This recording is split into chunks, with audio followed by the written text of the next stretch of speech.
Welcome back, everybody, to the Barnhill Brothers channel. So we got some fights coming up this weekend. It's the last installment of UFC's Fight Island 3 out in Abu Dhabi, and Nick and I have some predictions for you. This is going to be a good one, Nick. Absolutely. It's Thursday, and so that means we're only 2 days away from the UFC, 1 day away from the Great Bellator card, but I'm super hyped for Saturday. That's right. We get a double feature this weekend. Absolutely. Well, let's break down the UFC card, the main card, give our predictions, and you guys feel free to comment. Let us know if you agree with us, which one of us you agree with, and let us know who you think is going to win these fights. Yeah, and if you're betting, definitely just choose all the opposite fighters that I think are going to win, because I'm horrible with my track record is probably like 0-1,000 at this point. But he's going to say that, and then he's going to get all of these right. Just watch. Yeah, I want to lose you guys some money. No, so the first thing that jumped out was there's a ton of fights on this main card, like seven or fights. 8 or something like that. And one that they squeezed on right at the very beginning, which I'm happy they did, was Chemiev. I'm probably botching that name a bit, but he fought last week in Yas Island and had a spectacular performance, ground and pound. I think he scored something in the realm of like over 100 strikes and only had 2 scored against him. Complete domination. They call him Khabib 2.0. He is an absolute monster. He's 7-0, but those are 7 wars, and I think he decisively won most of them. So Dana White said, hey, I've got a fighter here who's willing to fight, didn't take any damage, is tested, COVID-free, all this stuff. Let's give him an opponent and keep the train rolling. So they just flew in another guy from Cage Warriors. I think he's from England or something, Rise McKee. Okay. And this will be his debut. So if you ask me, the writing on the wall is kind of there. They see this Khabib 2.0 guy as being somebody that could potentially be a threat in the UFC, and I think they're giving him this guy for good competition. Obviously, Cage Warriors got a ton of good fighters. Conor McGregor came out of there, but I think this is going to be a good fight, and I've got Khamzat Chimaev getting it with another killer performance like he had I've got week. me not saying his name correctly as a guarantee. Khamzat Chimaev. Yeah. I agree. I think he's going to get the job done. Mm-hmm. He's an excellent fighter. He showed tremendous grappling, control from grappling positions. And you got to love a guy that comes out and says, hey, look, I'm here. I'm tested. I'm in the bubble. Yeah. Put me in again, coach. That's the kind of guy that Dana loves. Those are the kind of fighters that the UFC puts money behind. Mm-hmm. So I think not only is he going to get the job done, but he's going to be an exciting fighter to watch here soon. The biggest takeaway that he said he will beat the champion at 170 pounds, and he will smash this guy, just like Khabib. He's just like Khabib in so many ways, down to the beard and all. But that's a great one, the curtain jerker for the main card, so I'm super excited for that one. Yes. Let's run down the rest of them. We got Alex Oliveira versus Peter Sabata, the Brazilian cowboy. Yes. Oliveira is 1-3 in his last 4 fights. Is he able to get the job done against Sabata, who has not fought since 2018? I think so. I think Brazilian cowboy is one of those guys that's just tough. He's a hardened veteran, and he's hard to get out of there. And I think what we're going to see is he's going to come with those long legs, those kicks, and I think he'll probably get a decision. Okay. See, I'm going to go against you on this one. I think Peter Sabata is going to get the job done. His last fight was in 2018, so he's going to have a little bit of ring rust. However, that fight was against Leon Edwards, and he was KO'd at 4 minutes and 59 seconds of the 3rd round. Wow. So it's safe to say that he went the distance with Leon Edwards, even though on paper it doesn't say that. So I think Sabata is going to edge out a close decision. Yeah, well, I'm excited for that one. Cowboy Oliveira is always super exciting. Yeah, as much as I hate to see, as much as I love him, and I am picking against him here, I do love to watch him. He's must-watch TV for sure. That's for sure. So we have Paul Craig. I'm not even going to attempt his first name. His last name is Antigulov, I believe. And this is a matchup of the grapplers. Yeah. So we have Paul Craig. He has 11 of 12 career wins by submission, as compared to 15 of 20 career wins by Antigulov. Who you got in this one? I like Paul Craig. There's something about it. He seems like a tough Scottish mother effer, So I'm going to go with Paul Craig. I like the way he looks. I like the way he fights. He's like a Scottish snake where he'll just grab a hold of you and submit. So I think it's going to be a good one, but I've got Paul Craig, maybe 2nd round submission.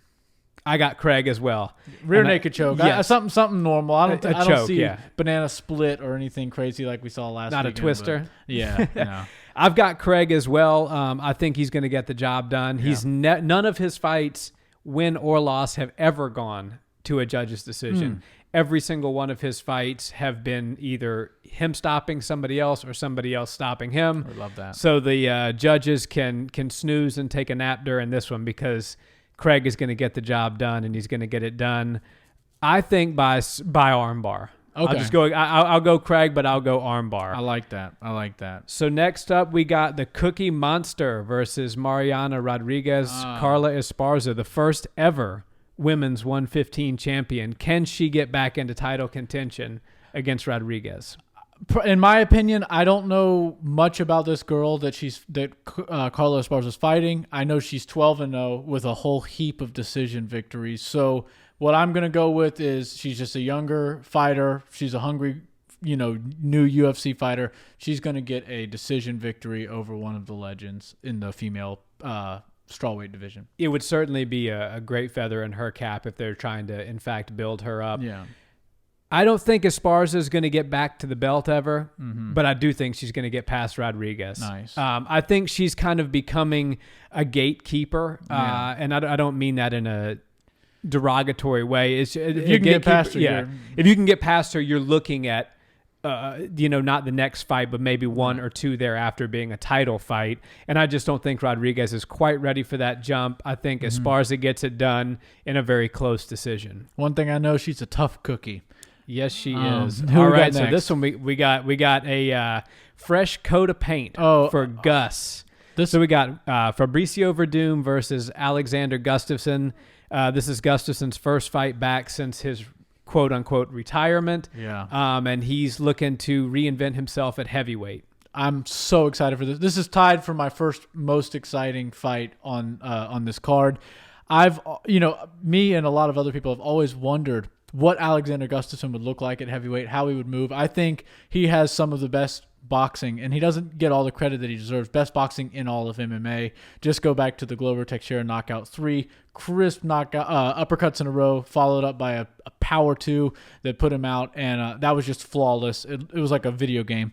Fabricio Werdum didn't look so in shape in his last outing. He kind of had that blocky body, and it didn't look good. I think you're going to see a speed difference, and I think Alexander Gustafsson will win this fight, and it'll be his a welcoming party to the heavyweight division.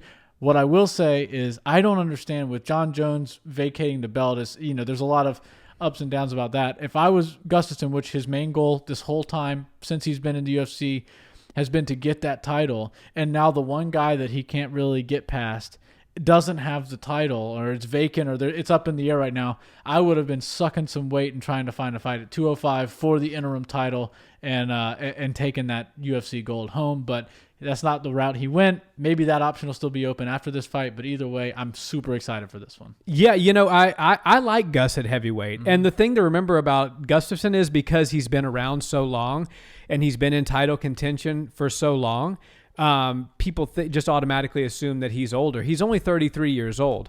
33 years old is just entering your prime. Especially in the heavier weight. At heavyweight, exactly.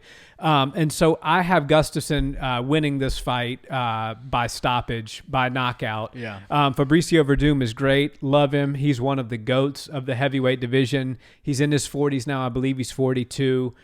He has not won since 2017, and he's not going to win on Saturday. Yeah. Gustafsson gets it done, and he finishes Werdum in the first or second round. Yeah. And I think Gustafsson is actually going to bring some excitement to the heavyweight division because at 33 years old, if he really is looking to reinvent, the guys retire for a lot of reasons. Who knows if he retired because his heart wasn't in it or what the case may be, but it could have just been that he got tired of making weight and living that super draining lifestyle, and he just wants to allow himself to fight and not have to worry about these extreme weight cuts and stuff. And when I saw him on Joe Rogan's podcast, I watched that particular episode, and he looked gigantic, much bigger than he looks in the ring. So I'm excited to see him at 265. It's going to be interesting to see how heavy he weighs in. Yeah, I'm excited to see that, and a lot of fighters, Rose Namajunas is a perfect example. They need that time to find their passion again, and then they come back and do an even better job than they were doing before.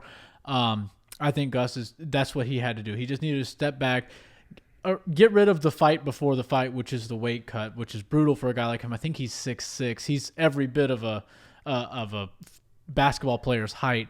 I'm super excited to see this one. And Fabricio Werdum, he's already climbed the mountain. He's been known as the baddest man on the planet. And I think it's just hard to do that more than once. Yep, I agree.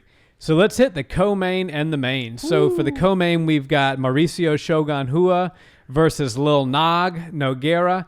Where do I even begin? Both of these guys started fighting in, I believe, 2001 or 2002.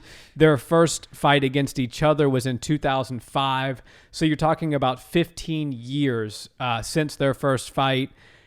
Shogun has won both of the outings. This is the third outing. Do you think Lil Nog can get a win over Shogun, which presumably will be the last meeting of their careers? I think Shogun gets it done. Shogun is one of those guys who not too long ago, maybe a couple of years, was on a 3 or 4 or 5 fight win streak going for another title run. And that's just crazy. I think both of them are as long in the tooth as you can possibly be. They're both prehistoric when it comes to MMA. They're absolute legends. If you're an MMA guy, especially if you've been around the sport, or girl, if you've been around the sport for a long time, you know these guys, they're legends, and you get excited every time you see them on the card, even though they're not quite the people that they used to be. They're still legends. Absolutely. And, I'm super excited. I got Shogun winning that one. Stoppage. I got Shogun by stoppage too. Unfortunately, it would be nice to see Lil Nog get a win over Shogun, but I don't think it's in the cards. And lastly, I will say one last thing about that. They deserve that co-main spot. Oh, absolutely. No question there. Yeah. So that brings us to Whittaker versus Till. Where do I even begin? I mean, Robert Whittaker, when you think of the guy, you remember his last outing against Izzy, which didn't go well. But let me just run you down the list real quick.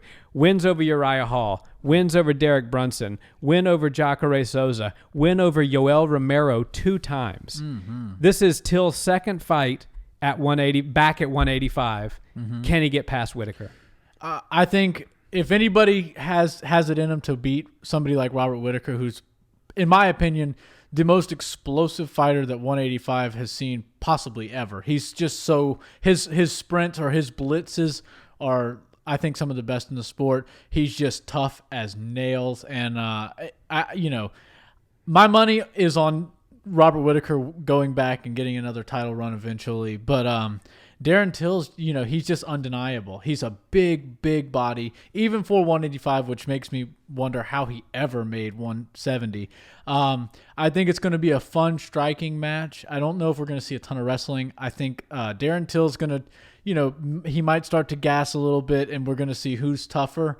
And in my eyes, there's not many people tougher than Robert Whittaker, so I got Robert Whittaker winning. I got Whittaker as well. Darren Till is on his way up. He's only 27 years old. He's on the rise. He's just not quite ready, technique and skill-wise to get past someone as seasoned and polished as Robert Whittaker. I got Whittaker winning by stoppage in the 3rd round.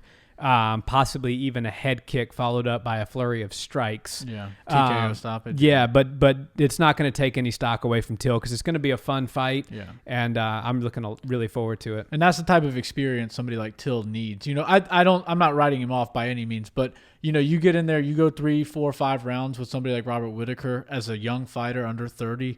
That's just you can't beat that type of experience. So. I think it's going to be an absolute firecracker banging matchup, and I'm super excited for the entire card. Awesome card. All right, that's it, guys. So now you have Nick and I's predictions. Mm-hmm. Let us know in the comments if you agree, if you disagree. Start the debate. We want to hear what you guys think. And thanks for tuning in to another episode of the Barnhill Brothers Show. One last thing. If you haven't already, go drop a 5-star review on the podcast app. We've got a lot of people doing that, and we really appreciate you guys. Also, like, comment, subscribe on YouTube. Follow the IG page at the Barnhill Brothers Podcast, and all that good stuff. Thank you so much. Enjoy the fights. Thanks, guys. Enjoy the fights.